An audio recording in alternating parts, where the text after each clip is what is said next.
Gonzalo Sánchez, Alberto Pimienta e Ignacio Dávalos están fuera de la tribu, tirando netas sobre comunicación política, porque las ideas escapan de la manada. Fuera de la tribu. Bienvenidos a Fuera de la Tribu.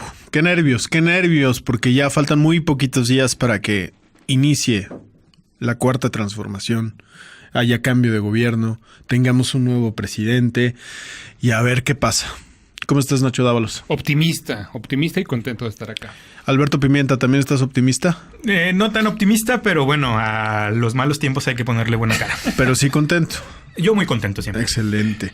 Muy bien, pues arranquemos. Esta semana es particularmente interesante porque, bueno, pues es la antesala del cambio que va a haber, del cambio de gobierno que va a haber. No sabemos si también cambio de régimen, no sabemos si va a ser ese cambio profundo que muchos dicen que va a ser o no. Lo cierto es que va a cambiar el gobierno el próximo sábado 1 de diciembre y se publican algunas encuestas que dan cuenta de cuál es la situación del presidente electo que entra y el presidente saliente de Enrique Peña Nieto. También, por supuesto, vamos a platicar de la consulta que se llevó a cabo este fin de semana. ¿Ustedes fueron a votar? Sí, claro, yo voté. ¿Pimienta, votaste? No tuve la oportunidad. Ay, Pimienta. Pero vas a atacar la consulta. O sea, no votaste y vas a atacar la consulta. Híjole, es que a las simulaciones no me gusta asistir, pero ya que esté en la legislación y que podamos participar con un árbitro ecuánime, creo que podría ¿Pasará participar. eso algún día? Pues él dice que sí, ¿no? Él dice que sí, que en marzo va a tener la consulta de la Guardia Nacional y que ya va a ser con la reforma que van a hacer a la Constitución para que se alinee el que regule este tipo de consultas y los requisitos sean incluso más accesibles. Que igual ya lo habían dicho, que la siguiente consulta que se hiciera, previo a esta que se realizó el pasado fin de semana, tendría ya todos estos puntos cuidados y al final no fue así. Claro. Ahora, como van las cosas, hoy se le puede ocurrir hacer una consulta el viernes antes de tomar protesta. Entonces, mejor reservémonos eso. ¿Les parece bien que empecemos con los resultados de la consulta? Arranquemos. Y les propongo que sea Alberto Pimienta quien es el más contento con estos resultados. Quien nos haga el fervil el creyente. honor de leer los resultados de la consulta. Pues todos estábamos muy al tanto de cuáles podrían ser los resultados, porque la verdad era una incógnita que iba a pasar con esta gran consulta de 10 temas importantísimos en la agenda de Andrés Manuel. Estábamos en vilo porque era casi como el Brexit, no sabíamos si íbamos a salir o no de la Unión Europea, pero bueno, los resultados fueron más que beneficiosos para Andrés Manuel.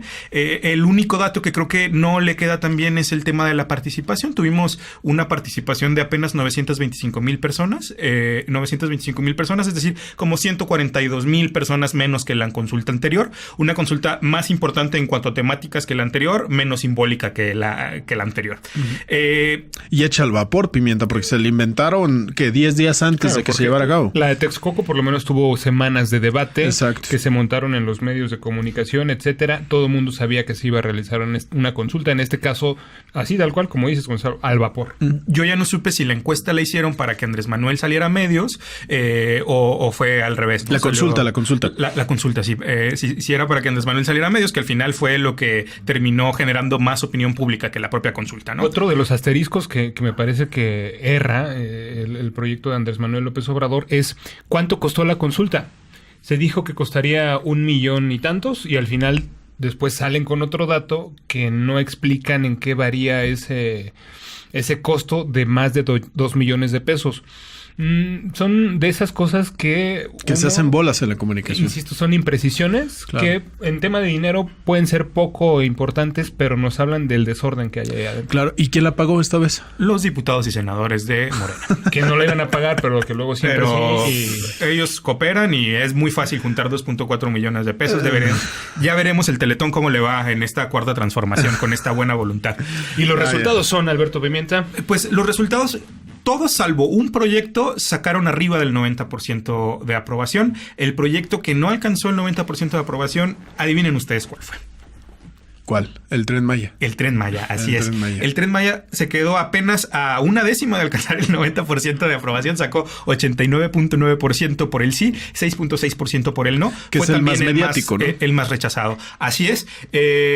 Después, las becas para estudiantes sacaron 90%. Las becas para los ninis, el 91%. El internet gratuito, 91%. La refinería de Dos Bocas, el 91%. La pensión para personas con discapacidad, el 92%. O sea, ¿hubo algún desalmado que dijo, no quiero que haya pensiones para personas con Yo lo que estaba escuchando es que en algunos casos, por ejemplo, los datos del 90%, lo estaba diciendo el vocero que pusieron a decir, que por cierto, que mal vocerea, decía 91% y un 3% de personas que anularon, es decir, o anularon o pusieron alguna dedicatoria ahí en la boleta o lo que sea, y alrededor del 1% que dijeron que no, es decir, ínfimo. Claro, es que cómo vas a decir que no a estos planteamientos, ¿no? Ya lo habíamos comentado. Sí, estos sí son porcentajes de los que no dijeron. O sea, sí hay, por ejemplo, para el tema de la pensión para personas con discapacidad, el 3.38% de las personas dijeron que no era un tema prioritario. En la pensión para adultos, el 93% que sí. En la plantación de árboles, a mí me sorprende mucho que los dos que tuvieron mayor impacto fueron la plantación de árboles con 94.73%. Solo el 1.67% dijo que no a esta idea que me parece pues intrascendente en realidad. Y la atención médica generalizada y medicamentos gratuitos para todos los mexicanos fue el que tuvo mayor aprobación, con 95.07% de los votos de las personas consultadas, y apenas el 1.65% de las personas que dijeron que pues no era necesario. Esos son los resultados de la encuesta, de la consulta, perdón. Pues una consulta a todas luces mucho menos atractiva que la anterior, en participación, en tanto expectativa, pues no hubo ni interés de movilizar a nadie, porque pues en realidad las preguntas eran como, ¿eres bueno o eres malo?, ¿no? Y propagandística, y se vale, no lo digo en un sentido, se vale porque pues no, al final aparentemente no se pagó del dinero público, es decir, se pagó de los salarios de los legisladores de Morena, y sí sirve para algo. Me parece que sirve para refrescarle la memoria a todos los electores en el sentido de cuál es la agenda prioritaria de López Obrador. Y les refresca la memoria una semana antes de que tome protesta. Es decir, creo que en este momento, si preguntamos cuáles son las apuestas del gobierno de López Obrador, creo que habrá una buena recordación y un buen posicionamiento de las becas, del Tren Maya, de lo de Dos Bocas, en fin, de todos estos proyectos que incluyó en la consulta y que permiten que sean recordados a unos días de iniciar su gobierno. Perdón, Nacho, porque me recordó Gonzalo algo importante también. En la utilidad de la encuesta, estaba leyendo yo un artículo que compartí en mis redes sociales. Síganme, por favor, en Twitter, @pimienta, así como el condimento. Síganme, por favor. Estaba leyendo un artículo que hablaba acerca de cuáles son los ataques que están sufriendo las democracias hoy en día con la popularización del Internet. Y hablaban un poco antes acerca de de qué hacían los regímenes autocráticos para medir un poco, sondear un poco a la población, porque es algo fundamental de un régimen autocrático saber cuál es el sentir de la población para poder intervenir. Y decían que ellos hacían las elecciones, obviamente no para cambiar quién tenía el poder, sino para medir a la población en cuáles son las cosas en las que están a favor y en contra. Aunque este ejercicio estadístico no nos demuestra muchas variaciones, sí nos muestra ciertas dudas, por ejemplo, con lo del tema del Tren Maya. Sobre todo yo creo que se vio reflejado en la parte sureste del estado estas deficiencias, y pues alcanza a ver a Andrés Manuel también con los resultados de esta encuesta que sí y que no podría abandonar más adelante, ¿no? También que podría sacrificar y que no. Y es un músculo que se está trabajando ahí, y que Andrés Manuel López Obrador, si bien tuvo un gran golpe en julio pasado en las elecciones, ahora lo que tenemos es justamente a una audiencia que él está digamos, entrenando, diría yo, para defender esos temas que le interesan. Sí, eso es interesante. Recientemente leía una columna en donde a partir de estos últimos puntos, donde de alguna manera se están raspando ya los proyectos que estará instalando próximamente la Cuarta Transformación, ¿qué se dice allá adentro? Pues algunos ya sí, dentro del equipo de Andrés Manuel López Obrador, empiezan a verse nerviosos por tantos frentes abiertos. Recientemente los gobernadores panistas y el gobernador de Jalisco tuvieron un pronunciamiento para decir no queremos superdelegados, y la pregunta que hay dentro de ese war room es: necesitamos tantos frentes abiertos, y la respuesta de Andrés Manuel López Obrador era: sí, y se van a abrir más, hay que prepararse para eso. Y me parece que justamente este tema de las consultas es, pese a que en efecto tuvo un gran respaldo de la ciudadanía Andrés Manuel López Obrador, lo que está buscando es, frente a estos frentes que se van a estar abriendo, pues también estar él recordándole que tiene el apoyo de la gente, y para eso va estas consultas, que en efecto nos ayudan a que tengamos una democracia participativa, si viéramos esto de la forma más positiva posible. Pero creo que el fondo y la herramienta política que él busca es justamente todo el tiempo estar diciendo: voy a hacer esto, y lo apoya la gente. Claro, sí, lo que dice es interesante porque efectivamente los números respecto a la consulta del aeropuerto varían realmente poco, es decir, varían en menos del 10%, ¿no? Más o menos. ¿Esto qué quiere decir? Que hay una maquinaria ahí ya bastante bien aceitada que ante cualquier consulta, ante cualquier convocatoria para que acudan a las urnas, va a acudir. Y esta maquinaria pues va a estar ahí presente para de alguna forma validar lo que el próximo gobierno someta a consulta. ¿Qué hay que hacer contra eso? Bueno, pues tenerlo claro. Y por ejemplo, la oposición al próximo gobierno tendría que tener claridad sobre esto, porque contra eso van. Es decir, van contra por lo menos entre 900,000 y 1,000,000 de personas que están saliendo constantemente a votar a favor de los proyectos de López Obrador, y tendrían que superar ese número si el día de mañana pretenden ganar alguna consulta. Una vez más, como lo dijimos desde la primera consulta, Gonzalo Pimienta, este es el modus operandi que va a tener esta administración. Así y es, quienes estén en contra de esto tienen que entender que no es atacando las consultas per se como las van a acabar. Las consultas seguirán ocurriendo, que es lo que se tiene que pujar con muchísima fuerza, no solamente desde los partidos de oposición, sino también desde las organizaciones de la sociedad civil, a que esas consultas se realicen con los métodos más democráticos posibles y más imparciales posibles, para que los resultados que podamos tener ahí sean más cercanos a la realidad y podamos alejarlos solamente como el uso de la herramienta propagandística del partido en el gobierno. Completamente de acuerdo. ¿Y qué lectura le dan a esta rebelión de los gobernadores, como comentabas, Nacho, particularmente los gobernadores en bloque de Acción Nacional y el gobernador electo de Jalisco, que hicieron un llamado en defensa de la soberanía de los estados, en defensa, más bien, tratando de que salga a la luz esta intención de parte del gobierno de López Obrador de intervenir en los asuntos de los estados, particularmente con la figura de los superdelegados, que además de todo en donde van a tener injerencia, quizá lo más importante es que tendrían esa injerencia en la seguridad pública. Incluso se ha mencionado que serían los gobernadores y los alcaldes de los distintos estados serían invitados a las mesas de seguridad, siendo que constitucionalmente ellos tienen la potestad y tienen la responsabilidad de la seguridad en cada una de sus entidades. ¿Por qué lo pregunto? Porque esto ha causado revuelo, y más allá del revuelo ha trasladado sus efectos incluso a los mercados. Hoy amanecemos con las portadas en distintos diarios en donde la Bolsa Mexicana de Valores toca su punto más bajo desde hace varios meses. El dólar está en su punto más alto desde junio pasado. Es decir, esta incertidumbre que generan, por un lado, este encontronazo entre poderes ejecutivos estatales y el próximo poder ejecutivo federal, aunado a los problemas migratorios que están en este momento sucediendo en la frontera en Tijuana, realmente colocan en incertidumbre los mercados y afectan a la economía mexicana. ¿Qué lectura le dan en la parte política y de comunicación? Fíjate, Gonzalo, que a mí me parece muy extraño que los gobernadores se hayan acordado que somos una federación a unos días de que Andrés Manuel vaya a tomar la presidencia. En realidad, ¿no? Lo que hay de fondo de los gobernadores es esta parte de la repartición del presupuesto federal, donde obviamente no se vieron favorecidos. Andrés Manuel necesitaba una enorme cantidad de recursos para poder completar todos sus proyectos faraónicos y no faraónicos, y lo que pasó es que esos recursos de donde va a tomar mano es de los recursos que antes se le asignaban a los gobernadores, para que los gobernadores tuvieran esta, digamos, complacencia hacia el gobierno federal. Entonces los gobernadores podrían ser críticos hasta donde les alcanzaran los recursos y hasta donde hubiera ampliación de recursos, ¿no? Cuando cambia esta realidad, entonces los gobernadores se manifiestan por el federalismo y por se vuelven soberanía. Por la soberanía de cada uno de los estados, y ya se vuelven los paladines del federalismo, como nunca habíamos visto, yo creo que desde la reforma.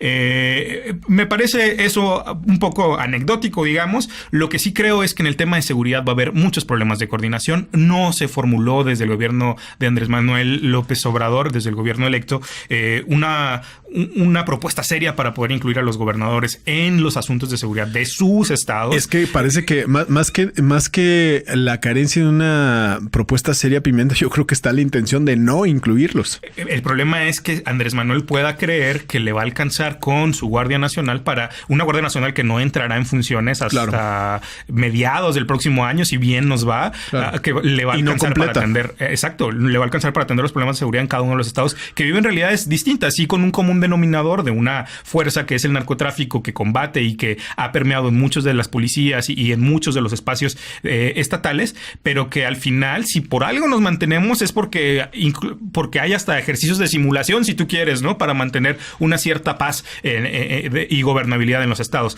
Cuando haya este rompimiento y si los gobernadores tienen la intención de apretar un poco al presidente ya constitucional en esos momentos, pues se podría venir una crisis de seguridad mucho más grave de la que tenemos ahorita.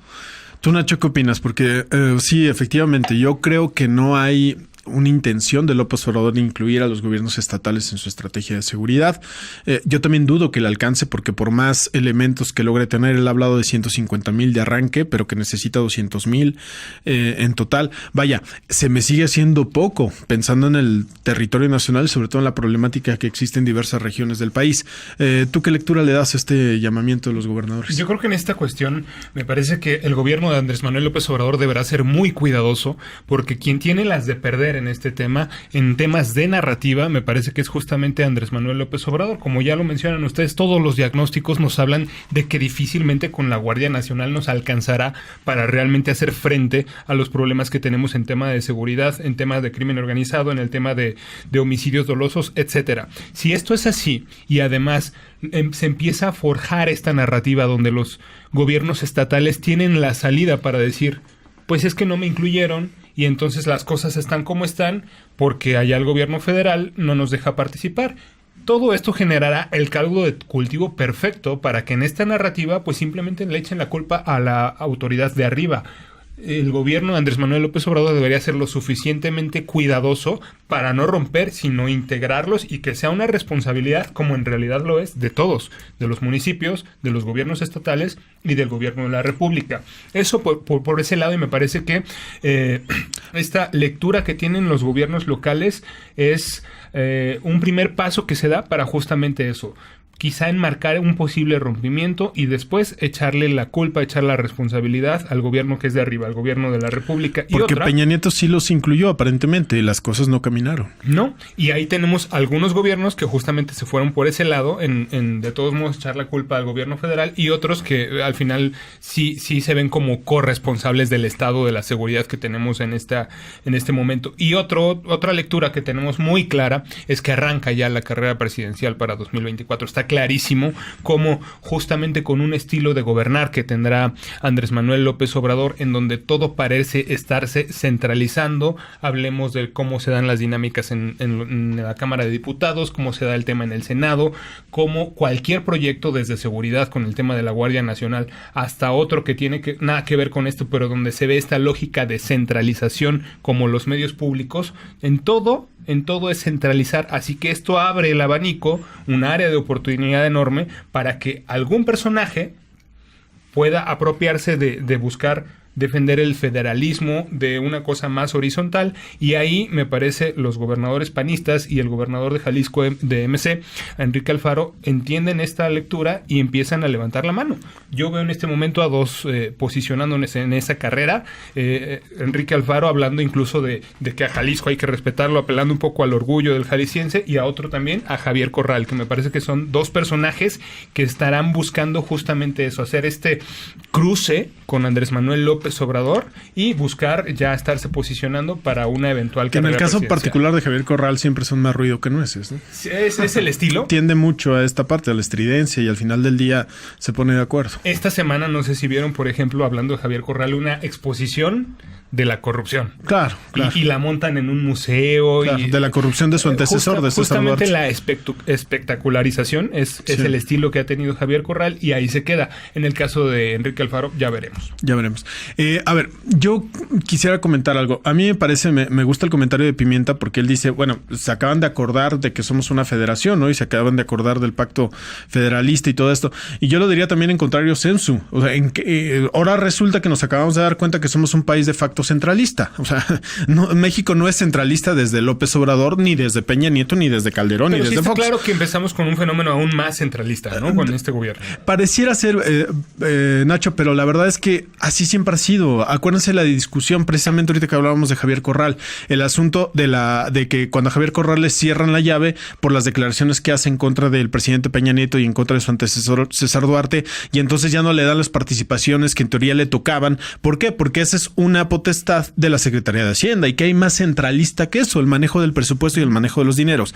Me parece que sí hay un poco o un mucho de contexto político, de tratar de manejar la comunicación política, porque México siempre ha operado así, y yo no estoy diciendo que esté bien, pero si nos vamos a los hechos, si nos vamos a lo que ha sucedido, lo cierto es que el problema en las entidades federativas, sobre todo en materia de seguridad, tiene que ver principalmente con la corrupción al interior de la cooptación y la corrupción al interior de las policías municipales y al interior de las policías estatales. Y esto ha sido atribución de los gobernadores, y los gobernadores, hablo en general, parece que no han tenido la manera de darle vuelta y de sortear de buena manera esto, es decir, la depuración de los policías estatales, la depuración de los policías municipales, no se ha llevado a los hechos, y esto que origina pues que sigan muchas regiones del estado pues completamente contaminadas por la delincuencia organizada. Ante esta situación, creo que la apuesta de López Obrador es decir, me voy a olvidar de esa parte que además yo no controlo, y le apuesto a la Guardia Nacional como una manera de neutralizar los efectos de la delincuencia organizada. Ya lo dijimos, quién sabe si le alcance.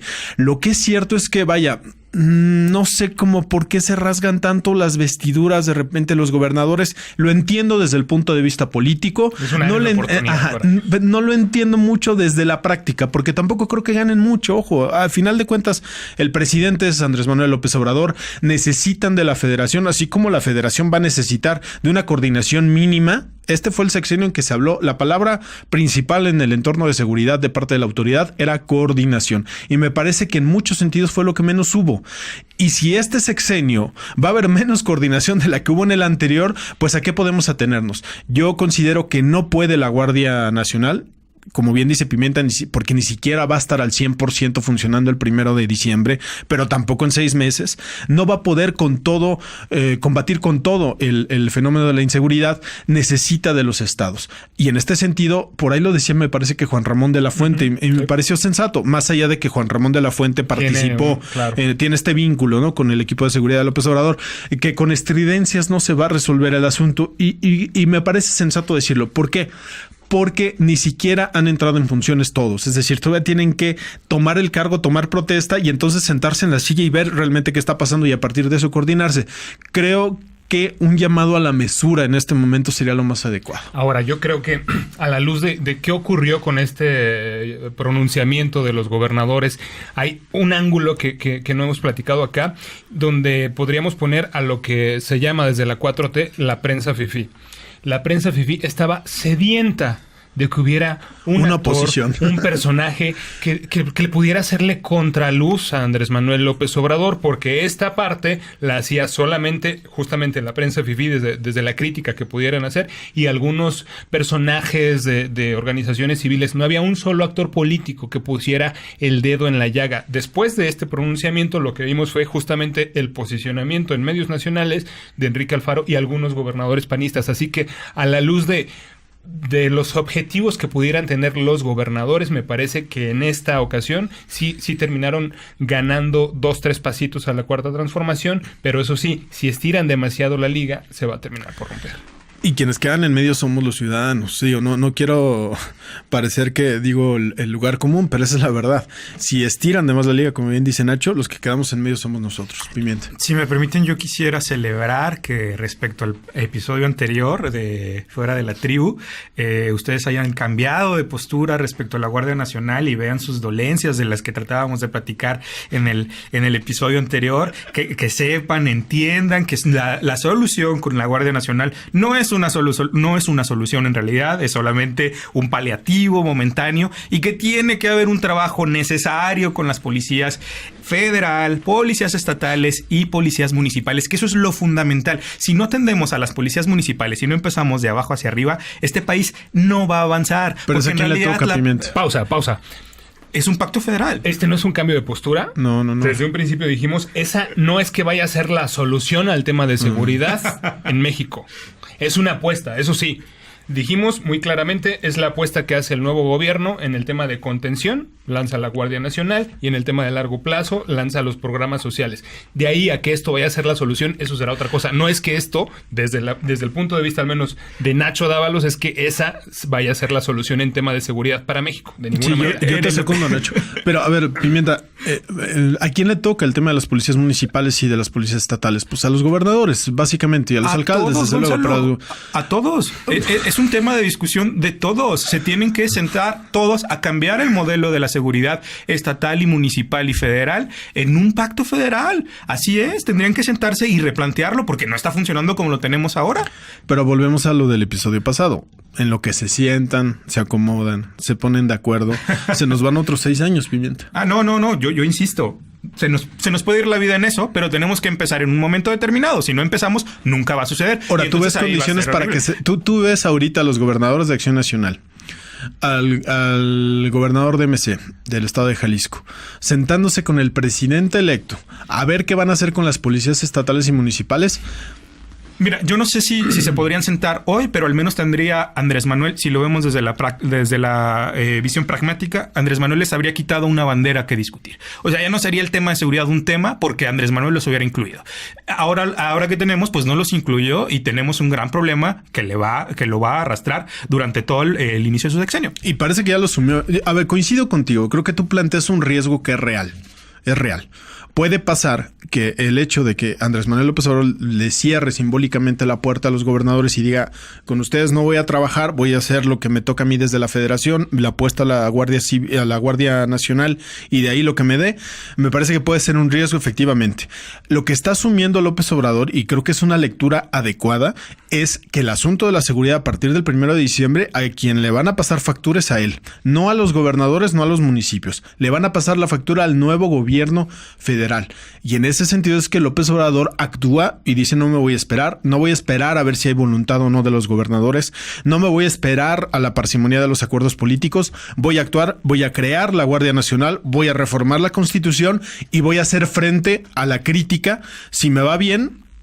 Y también, pues, sabré aceptar los vítores si me va bien, perdón. Sí, pero seguimos en esta falsa dicotomía. Ya me hice bola, si me va bien, pero me entendieron. Sí, pero seguimos en esta falsa dicotomía de que no se podía hacer uno sin lo otro. O sea, ¿por qué no la Guardia Nacional y sentarse con los gobernadores? O sea, yo no espero que tengan la solución de inmediato, pero que se sienten ya. Yo no creo que los gobernadores estén en esa tesitura. Invítalos, que los inviten nada más. Si no quieren, pues no. Pero insisto, eso sería lo ideal, lo que está planteando Alberto Pimienta. Yo coincido en que eso sería lo ideal, la secundo, pero en realidad, si leemos los discursos de Enrique Alfaro y de los gobernadores panistas, lo que hay de fondo es claramente un tema de dinero. Que se sentaron a la mesa y que pusieron programas, proyectos que tenían cada quien para sus estados y se dan de topes al ver la realidad de que ese presupuesto, pues una parte va para becas para jóvenes, otra parte va para becas para de personas con discapacidad, etcétera, y ese presupuesto pues ya no está disponible. Y esa es el punto de fondo. Mientras ese asunto no esté resuelto, pues la verdad es que difícilmente se podrán poner a trabajar sobre temas específicos como eso, que en realidad para los ciudadanos eso sería lo más importante, y más el tema de seguridad. ¿Y no les parece que esas son de las cosas que también ya cambiaron? Es decir, un poco el reclamo de los gobernadores, que coincido, que tiene buena parte de la parte presupuestal, tiene que ver con el viejo modelo de cómo se ponían de acuerdo. Es un presupuesto, negocias una parte, de tal suerte que las bancadas de tu partido votaran a favor del presupuesto. Eso explica por qué siempre los presupuestos salieron de forma unánime. ¿No les parece extraño esto? Que siempre los presupuestos, sean del quien los propusiera, sea el presidente del PRI o del PAN, salían votados de manera unánime? Pues era por esto, porque se ponían de acuerdo en la repartición de los recursos, en que incluyeran ciertos proyectos de ciertas entidades o ciertas propuestas de ciertos legisladores, de tal suerte que generaran ese consenso. Esta vez parece que López Obrador no va por eso. Y López Obrador pone en el presupuesto sus prioridades que tienen que ver con sus propuestas de campaña, con sus promesas que hizo mientras era candidato, y deja fuera todo lo demás. A ver, yo no voy a decir si está bien o está mal, pero sí me parece que es un cambio que creo que los gobernadores no están entendiendo del todo y reclaman como si estuviera mal esa manera de hacer el presupuesto. Yo digo que pues quien ganó, ganó, ¿no? Sí, yo creo que el que ganó, nada más que sí tenemos que considerar que, los estados aportan a la federación. Claro. Y si la federación no reparte equitativamente esos recursos, lo que va a pasar es que va a haber menos incentivos para que los estados le reporten a la federación lo que le tienen que reportar. ¿Por qué? Porque un estado como, digamos, Jalisco, que no se va a ver tan beneficiado por el Tren Maya, que no se va a ver beneficiado por los árboles plantados en el sureste, pues va a empezar a decir, oye, ¿por qué yo no puedo seguirme desarrollando si yo te estoy aportando tanto al Producto Interno Bruto de la Federación, estoy aportando tanto en impuestos sobre tal y tanto en impuesto tal, ¿no? Esa clase de cosas también se tienen que tomar en consideración y entender que el Pacto Federal sí funcionaba antes por control político y por una especie de compraventa de recursos y de programas y de ampliaciones, pero que cambiar radicalmente el modelo a un modelo centralista sí ataca a la federación, al modelo federativo, digamos, porque ya los estados no van a tener incentivos para aportar. Si los estados no tienen incentivos para aportar, entonces nos podemos meter en problemas. Eso es verdadero. Yo creo que ahí es también, Pimienta, en dónde pones el acento. Hoy escuchaba, por ejemplo, que el IMCO daba a conocer los resultados de su estudio anual, en donde dan a conocer cuál ha sido el crecimiento de las distintas entidades del país por regiones y por estados. Y efectivamente lo que encontramos es que hay estados pujantes, particularmente en la zona del Bajío, donde está Jalisco también, incluido en esa región, aunque está más hacia el occidente, la zona norte, y el estancamiento está en el sureste del país, particularmente Chiapas. Es decir, ¿por qué México está creciendo alrededor del 2% anual, que es una cifra baja? Bueno, pues está creciendo mientras Aguascalientes crece en el 6%, o Jalisco crece en el 4%, o Nuevo León crece en el 3.5%. Pero hay estados del país como Chiapas, como Oaxaca, como Tabasco que decrecen 0.5, 1.5. Es decir, la apuesta y el acento donde lo debes de poner, en tratar de equilibrar esa parte, en donde efectivamente los estados que más están produciendo, pues por supuesto que van a brincar, pero lo que tú estás buscando es de alguna manera jalar a los estados más rezagados para que tengan la oportunidad de producir un poco más de lo que hacen hoy en día, por lo menos que no decrezcan, o sigues el mismo modelo de antes, en donde los estados que más producen son de alguna manera los que más reciben. Jalisco, por ejemplo, este sexenio tuvo el proyecto de la línea 3 del tren ligero. El próximo sexenio, efectivamente, no parece ser un buen sexenio para Jalisco en el papel, pero vale la pena si es que ese desarrollo se lleva al sureste o no. Me parece que ese es el acento y es ahí donde hay opiniones encontradas. Pero ahí te va, Gonzalo. A ver, tenemos dos ejemplos que me parecen que pueden ser ilustrativos. El primero es lo que pasó con la Unión Europea cuando se conformó. Había algunos países que les llamaban los pigs, los puercos en inglés. Era Portugal, Italia, Grecia y España. De estos países, Grecia e Italia, todavía digamos que no han terminado de tener esta gran integración. Portugal y España, digamos que pues tienen, digamos, un nivel, se vio evidentemente la integración europea y les benefició y se logró ciertas cosas. España tiene ciertas peculiaridades que, bueno, son peculiaridades del mundo moderno. Si hiciéramos lo mismo, yo creo que está muy bien, pues. O sea, si lo trasladáramos el modelo a México, es decir, tratar de empujar todos como federación para que las entidades con menos desarrollo puedan alcanzar a las entidades con más desarrollo, contribuya al proyecto federativo. Pero tenemos luego ejemplos que me parece que son paradigmáticos, como el tema del turismo. El Tren Maya. 8,000 millones de pesos, de dólares, no de pesos, dice Andrés Manuel, que son lo que se junta del impuesto sobre el turismo en todo el país. Así es. Todos esos recursos los quiere destinar al Tren Maya. ¿Qué pasa con el turismo de todos los demás estados? ¿Qué pasa con el turismo de Puerto Vallarta? ¿Qué pasa con el turismo de Baja California Sur, de Baja California Norte? Ahí está habiendo un claro imbalance. Que la promoción, ¿no? Son recursos para la promoción turística. Para promoción turística y desarrollo de esos destinos turísticos, es decir, infraestructura, todo lo que tiene que ver para que el turista pueda disfrutar más en estas zonas turísticas y atraer más turismo, de ahí se sacan. Y ahora todo lo vamos a llevar al Tren Maya, un proyecto faraónico que el impacto puede ser o no puede ser tan beneficioso. No sé, Gonzalo, creo que ahí sí hay ciertos imbalances. O sea, nadie dice que no apoyemos a la zona del sureste mexicano. Lo que creo que los gobernadores dicen bien, salvo estas cosas que sabemos que son de interés meramente político, es, oye, pues sí, apoyemos, pero no con todo. También nosotros necesitamos para nuestros proyectos, para nuestra visión, porque también nosotros conocemos a nuestros estados. Andrés Manuel se saca muy fácil el discurso de decir, es que yo conozco todo el país, he sentido a todos los pobladores del estado, porque he estado en todos los municipios. Sí, Andrés Manuel, pero no vives las realidades de todos los estados. Es imposible que alguien traiga el mapa de todos los estados. Para eso tenemos gobernadores, para eso tenemos presidentes municipales. Bueno, hagamos un poco caso a estos actores también. Y tampoco es que los gobernadores siempre traigan el pulso de su población, Pimienta. No, de acuerdo. Sí, también ayer la caricatura de Rapén Milenio estaba buenísima porque se reían ahí César Duarte y Javier Duarte pidiéndole a sus compañeros gobernadores que están en funciones que no se dejen del centralismo de López Obrador. Es decir, también tenemos ejemplos en cuanto a gobiernos, a poderes ejecutivos estatales que la verdad es que no dan mucho la cara por esto que está pasando. La dinámica que tuvimos es que sí, empezó a tener los estados cada vez mayor relevancia e independencia, pero los ejemplos que tenemos no son en positivo. Y justamente esos manejos que se dieron de solamente uno de los gobernadores, por mencionar a uno de ellos, Javier Duarte en el caso de Veracruz, de cómo se atraen recursos de la federación para aplicar en el estado y luego la manera de aplicarlos nos da justamente los ejemplos que hacen posible que ahora tengamos una política de mucho mayor control desde el centro. Esto es lo ideal, me parece que no, pero sí veo un péndulo ahí en donde tenemos menos centralismo, pero malas prácticas, por lo tanto ese péndulo regresa y ahora tenemos más centralismo buscando que haya menos malas prácticas. Estoy de acuerdo. Oigan, ya todo esto... Ya platicamos lo que está pasando, ya pusimos los puntos sobre las IES. Entonces veamos qué opina la población, qué opinan los ciudadanos de este próximo gobierno que va a entrar en funciones y qué opinan también del gobierno que se va, el gobierno que se termina, el de Enrique Peña Nieto que se termina ya en unos días. Salieron algunas encuestas esta semana, Nacho, ¿nos la platicas? Si les parece, arrancamos con el gobierno que se va, con Enrique Peña Nieto.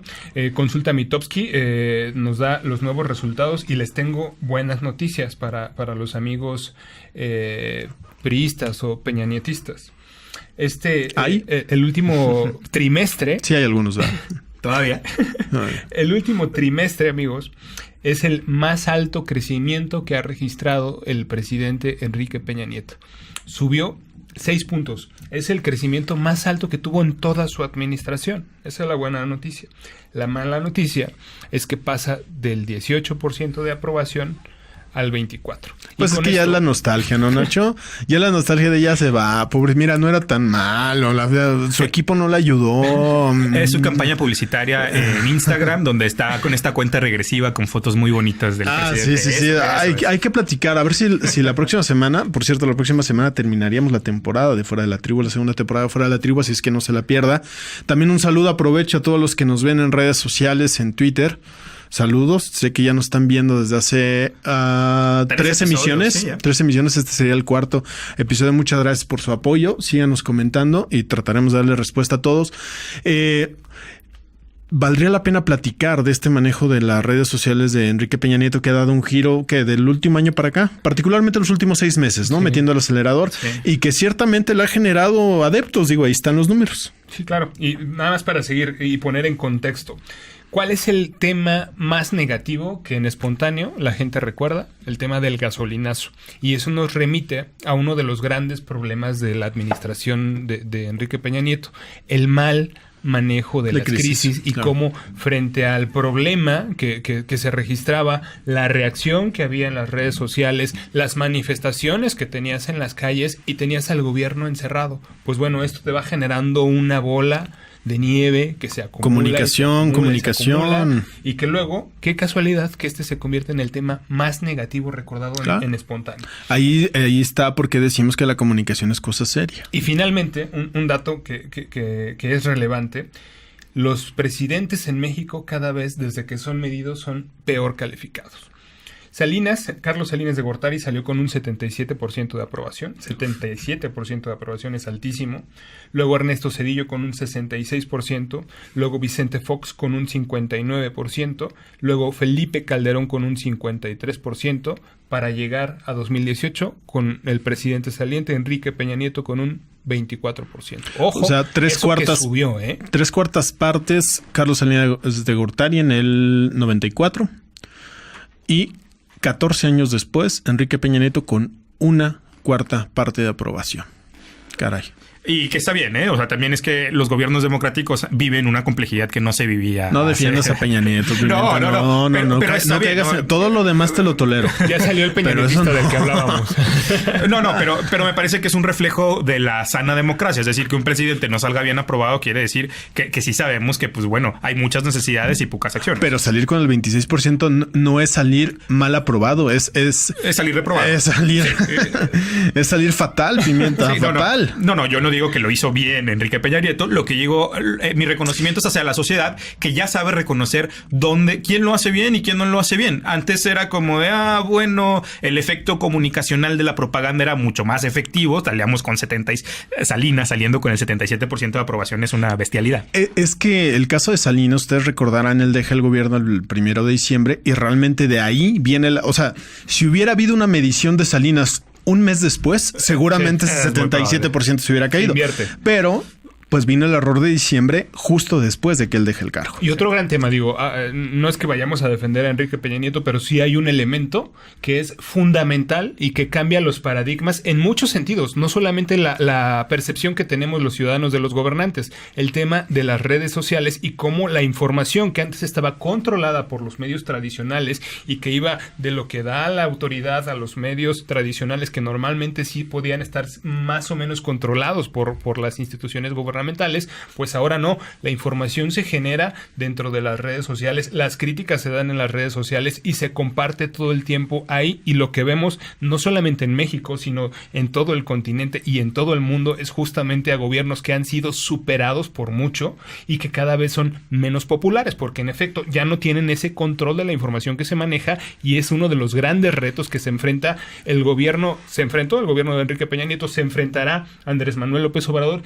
que hasta hoy dice las benditas redes sociales. Ya veremos en 2 años, en 3 años, en 4 años, y frente a ese gran reto de comunicación, no hay un solo gobierno que podamos decir que lo haya sacado en vítores. Pues Barack Obama terminó algo así como con el 50+1 de aprobación, es decir, bien en este contexto del que estás hablando, pero tampoco una cosa de 70%, 80% como era años antes. Calderón, por ejemplo, tuvo una mayor aprobación que la de Barack Obama. Así es. Así, claro. A ver, quisiera hacerles una pregunta brevemente, si se puede, en una frase, en un statement, en un enunciado. ¿Qué explica ese 26% de aprobación, ese pírrico 26% de aprobación de Enrique Peña Nieto de cara al cierre de su sexenio, Nacho? La lejanía absoluta de la opinión de la gente.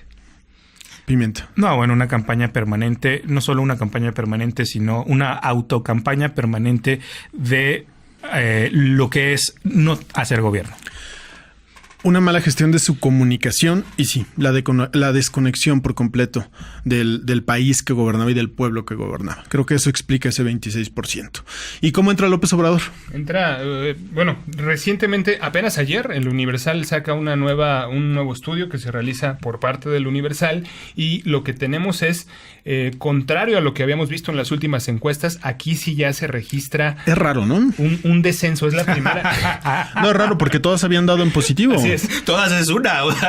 Entonces... No, Gabinete de Comunicación Estratégica había dado encuesta la semana pasada y había otra casa encuestadora que también había dicho. El resultado que tenemos en Mitofsky, igual, era lo que encontraban en prácticamente un consenso, es que se tenía un registro de popularidad en julio en el momento de las elecciones y que a partir de ahí había subido la aprobación de Andrés Manuel López Obrador, cambiando entre una casa encuestadora y otra pues el nivel, pero el consenso práctico es que había subido. Este es el primer estudio que encontramos y que por eso me parece relevante, porque habrán dos posturas. Habrá la postura de descalificar el estudio como tal, o habrá la otra postura de decir, ojo, este es un síntoma que nos habla del gran desgaste o del primer síntoma de ese desgaste que está sufriendo el proyecto de Andrés Manuel. Yo lo vería López más Obrador. en este segundo término que mencionas. Es un síntoma, por Así supuesto.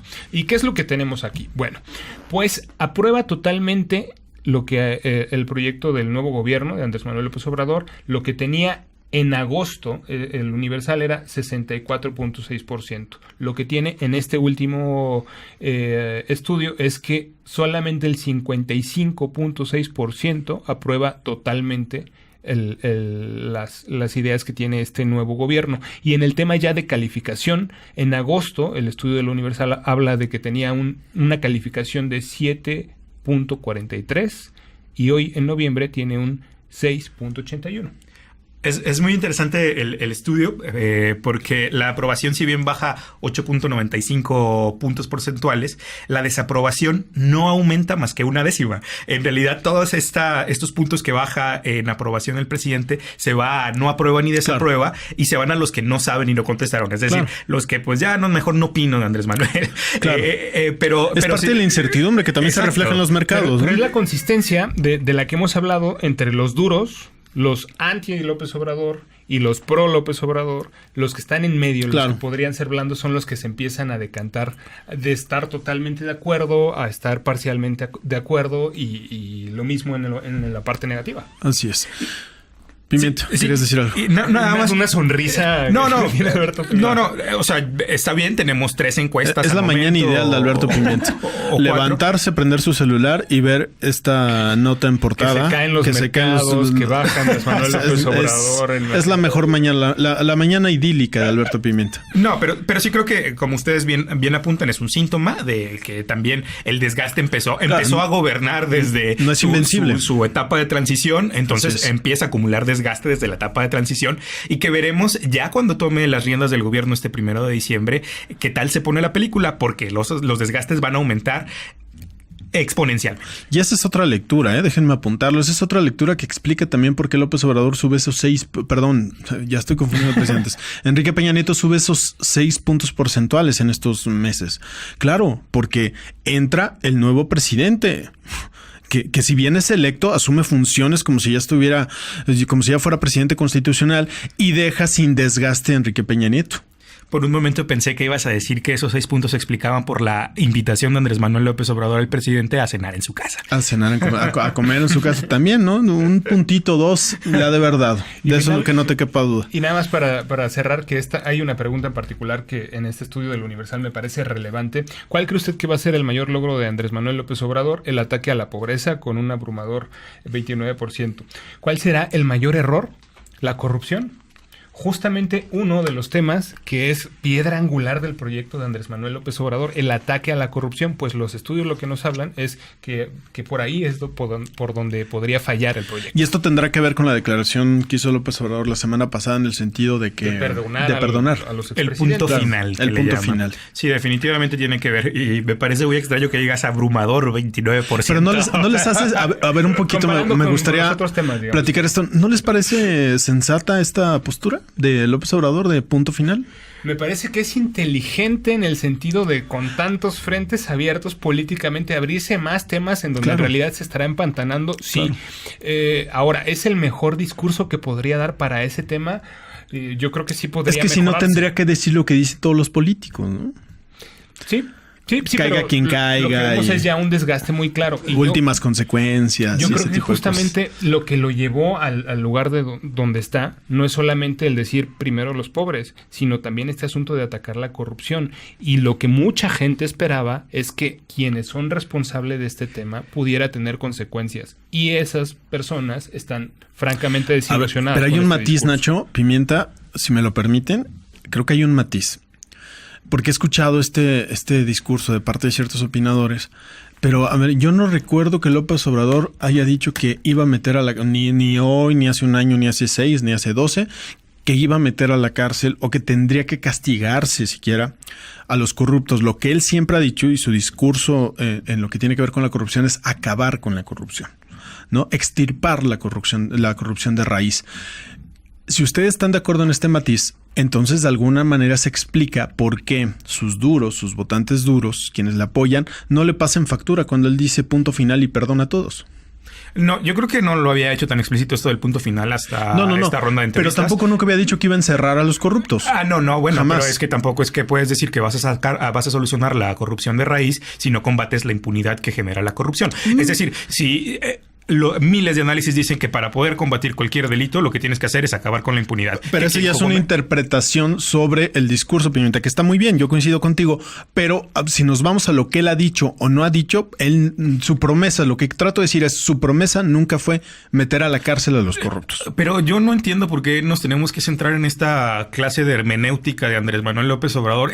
Ya estamos peor que revisar las escrituras. La verdad es, la escritura dice literal al pie esto y lo que interpreta el apóstol, no, pues no es así. O sea, también hay que ver las causas, razones, motivos, lo que hay detrás de cada una de las cosas. No podemos analizar los problemas a la luz del profeta. Lo que hay que hacer es analizar los problemas en sus causas y consecuencias. Y creo que quedarnos en esta clase de cuestionamientos hacia lo que había dicho o no había dicho, pues sí, a lo mejor te ayuda en los primeros meses de gobierno con este votante duro de Andrés Manuel, pero cada vez estamos viendo menos. Es decir, había 1 millón de personas que votaron en la encuesta para el aeropuerto, 940,000 en esta segunda consulta, después veremos 700,000 y cada vez estarán más desprestigiadas. Entonces, también no se puede basar el discurso de Andrés Manuel en eso. Yo creo que tiene que ser más sólidos sus argumentos, decir, a ver, no es atribución del presidente juzgar, seguiremos, creo que es lo que le hace falta más comunicar.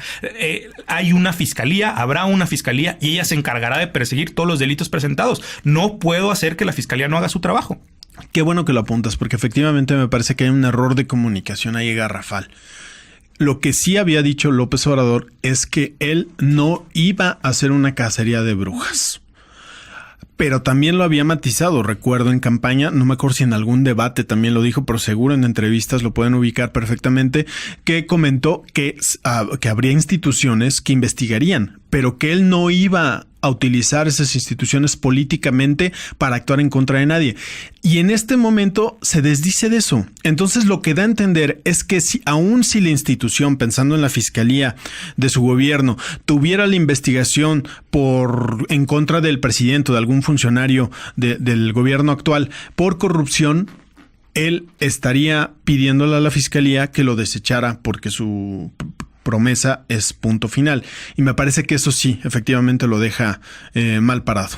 Sí, completamente de acuerdo. ¿Y a dónde va ese discurso? Insisto, a esos blandos, no los duros de Andrés Manuel. Pero es comunicación, ¿no te parece? O sea, ¿tú crees que piense distinto? Yo creo que sigue pensando exactamente lo mismo. El asunto es que no lo ha comunicado eficientemente. El fraseo del que hablaba hace un momento. Claro. Tendría que decirlo de una manera distinta, claro, para que no se entienda como que ahora Andrés Manuel decide perdonar a todos los corruptos, a todos los rateros. No está él en ese marco. Entonces, ¿por qué se pone necesariamente ahí? ¿Habrá alguien en su equipo de trabajo que se encargue de retomar cuáles han sido sus declaraciones a lo largo de los años, como para que cuando vaya a enfrentar una entrevista y a sabiendas de que le van a hacer ciertas preguntas que son muy puntuales, le ponga en un papel cuáles han sido sus respuestas, como para que él tenga ese marco referencial? Te tengo la respuesta, claro que no. Y lo vimos ahí con López Dóriga diciendo que él nunca había dicho, claro, el tema del ejército, y luego las redes se encargaron de ponerle ¿cuántos te gusta? 20 videos en donde justamente decía lo que decía que nunca dijo. Pues ahí está, un tip para el equipo de comunicación de la Cuarta Transformación. ¿Algo más que agregar? Nos extendimos muchísimo, pero sí quiero que no se nos pase un tema de la Constitución moral. Hablando acerca de la corrupción, no sé qué tan moral es. Tu mero mole, sí, Pimienta. No sé qué tan moral sea esto de perdonar a los corruptos, y me parece que puede ser de una moral de poner la otra mejilla, pero sería garrafal que México le ponga la otra mejilla a la corrupción.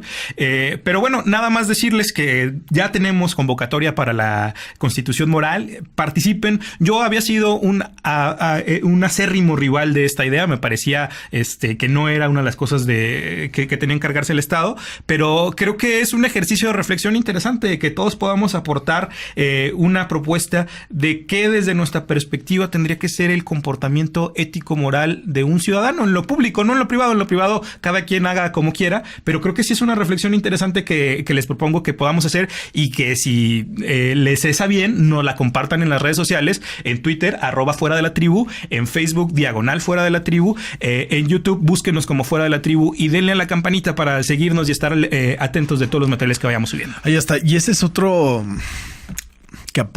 tema que apunta a convertirse en un error de comunicación, porque algo escuchaba yo hoy a la vocera del tema, Verónica, se me fue el apellido. Flores, me parece. Flor. Y decía que lo que sí es y lo que no es, y hablaba de la cartilla de Alfonso Reyes.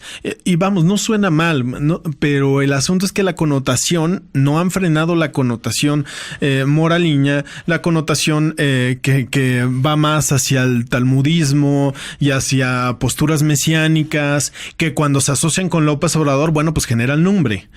Creo que están a tiempo de controlar la comunicación, de decir con claridad de qué va esta Constitución Moral, qué es y qué no es, para evitar confusiones. Llamémosle código ético, llamémosle de alguna manera que no suene a... delimitarlo, Nacho. A esto que decía y que sí dijo Andrés Manuel López Obrador muchas veces, que como él era honesto, pues ya por ósmosis y por ejemplo, ya todo mundo iba a ser honesto. Esta Constitución pareciera ser así. Yo en estos temas sí soy un liberal absoluto, y no habrá manera en la que yo pueda comprar que este documento que se va a co-crear nos vaya a servir de algo en el país, y que algún funcionario lo vaya a tomar realmente como referencia para su conducir público. Me parece que es uno de los proyectos que comunicacionalmente nace muerto. Pero llegará el 1 de diciembre, Nacho, y sufrirás esta transformación ética y espiritual que nos promete Andrés Manuel, y entonces cambiarán tus puntos de vista. O sea que el sábado 1 de diciembre amanecerá, Nacho, con una resaca por lo del viernes, que no sé qué plan tenga el viernes, pero además sentirá la transformación en su ser. Como Pablo, habrá visto ya al Señor y podrá avanzar por su senda. Muy bien, pues hasta que eso pase, lo platicaremos. Me gustaría dar un comercial. Fíjense que esta semana, precisamente el día de la gran transformación, de la cuarta transformación, el 1 de diciembre, que es sábado, a las 7 de la noche, voy a presentar un libro. Así es, así como lo oyen, un libro que se llama Tómatelo en serio, apuntes sobre comunicación política en gobierno. Y bueno, pues que lo que pretende es pues dar, ¿qué será, Nacho? Un poquito de luz en ciertas cosas que quizá no se han ventilado mucho, no hay mucha literatura respecto a comunicación gubernamental. Esto no pretende ser un libro académico, ni un tratado, ni mucho menos. Es sencillamente un ensayo de algunas cuestiones que he tenido la oportunidad de toparme en mi carrera profesional, acompañado de mi equipo aquí presente. Y vaya, que quise compartir con ustedes, y presento este libro el día sábado 1 de diciembre a las 7 de la noche en el Salón José Luis Martínez de la Feria Internacional del Libro. El libro lo edita Editorial Arlequín, que es una extraordinaria editorial. Entonces lo van a poder encontrar en librerías y desde luego también en plataformas digitales. Entonces, si alguien gusta acompañarme, será más que bienvenido. Para los que estén aquí en Guadalajara, ya saben, el sábado a las 7 de la noche en la Expo. Y para quienes no, para nuestros podescuchas que nos siguen en todo el país, pues seguramente por acá estaremos compartiendo el material de lo que se discuta en esta presentación, porque además promete estar ahí Salvador Camarena. Va a estar Salvador Camarena, que me hizo el favor de presentar este libro, entonces no se lo pierda. Podemos hacer una transmisión incluso en vivo desde Fuera de la Tribu, ¿qué les parece? Muy bien, pues hasta aquí le dejamos. Este es el Fuera de la Tribu previo a la gran transformación. La próxima vez que nos escuchemos y que nos veamos, ya no seremos iguales. Así es que disfrutemos estos segundos que nos quedan de ser como antes éramos. Nacho Dávalos, muchas gracias. Hasta la próxima. Alberto Pimienta, muchas gracias. Gracias, Tales. Soy Gonzalo Sánchez. La comunicación política es cosa muy seria, tómesela en serio y vaya a la presentación de ese libro. Muchas gracias a todos. Nos vemos cuando la transformación inicie. Bye.